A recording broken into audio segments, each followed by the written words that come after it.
Hello, and welcome to the TAP workshop on photographing artwork. TAP stands for Tech Access Program, and TAP is part of Somerville-Cambridge Elder Services. In this workshop, we'll be talking about how you can photograph artwork for social media and just for yourself in general, and we'll talk about apps for photographing artwork. Formats of photos. We do have another class on file formats for photos.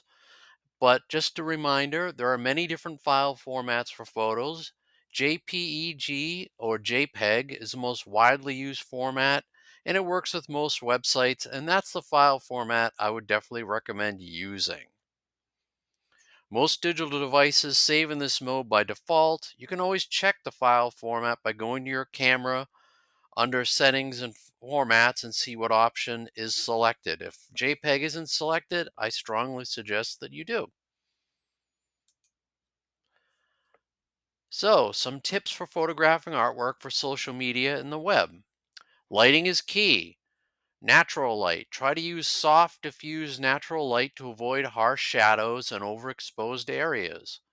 Window light on a cloudy day is actually ideal.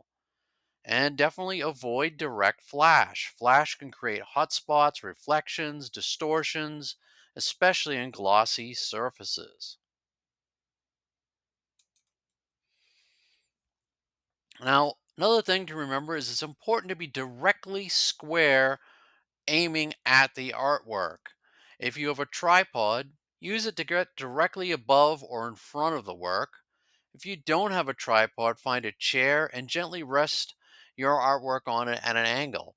Now, if you're at a museum and you're shooting pictures of artwork on the walls, see if there is a someplace where you can sit and actually aim your camera that way and rest your elbows while on your legs while you're aiming the camera to act as a tripod.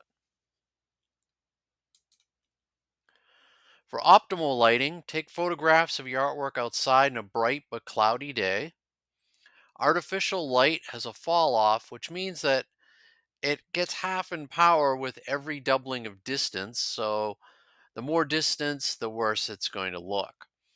This makes it hard to get even lighting across your work because you want the work to be evenly lit, and the image can appear brighter on one side.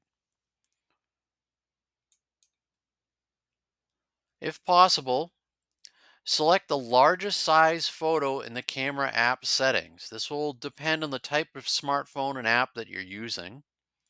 Turn on the grid feature in the settings. This will help you avoid keystoning of the painting. And what I mean by keystoning is odd angles.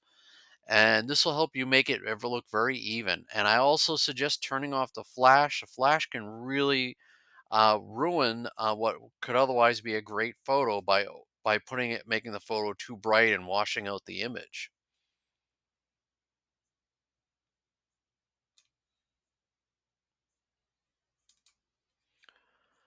And you want to hold the camera at the same angle as the artwork. Tap and hold on the screen to make sure the artwork is in focus. And don't be afraid to take a lot of photos. The great thing about digital cameras and our phones is they can take a lot of photos and hold a decent amount. So definitely take a lot and just delete the ones you don't like. Might find you're surprised by how some of the photos look and you might want to keep those, but definitely don't be afraid to try taking a lot of pictures. And as long as you're set up to take the photos again, take quite a few. Readjust the camera for each one and try a few different locations. Over time, you're going to learn which area and time of day works best. And if possible, select the largest size photo in the camera app settings. Now, we're going to talk about a few websites that might be interesting. If you're creating artwork and you want to take photos of it, you can go to this site called Wall App and you can actually drag your artwork up in different scenarios and see what it would look like. You can choose from different stock rooms and drag your artwork to see what it would look like where you hang it. And once you've uploaded the piece, you can scroll through different rooms, see which one you like best.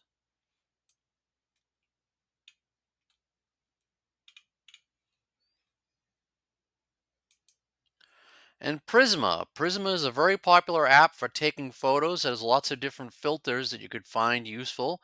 And you can find Prisma on the Google Play Store or in the Apple App Store. PixArt. PixArt's another mobile app designed for photo and video editing. It's a favorite among a lot of people. It's free, but there is an ad free paid version that's rated as one of the top apps for Instagram. Instagram, excuse me. And I definitely recommend checking this app out. Now, here's some resources. There's a YouTube channel that you can look at called Crystal Cole Art, where she talks a lot about photographing artwork. And there's another website which tells you about how to photograph your paintings with your iPhone. And I think these ones would be very useful for you. I'll leave this slide up for a little while so you can copy this information.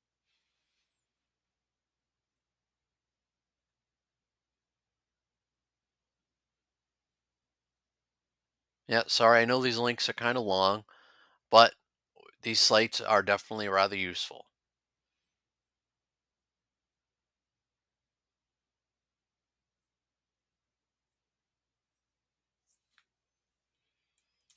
Okay, well, thank you for your time. I hope you got something out of this class. And remember, we're here to help. Somerville-Cambridge Elder Services is here for you. If you need assistance, please don't hesitate to call us at 617-628-2601, or you can email us at info@eldercare.org, or you can find us online at eldercare.org. Please don't be afraid to reach out to us. We're here to help you. Thank you for your time, and I hope you have a great rest of your day.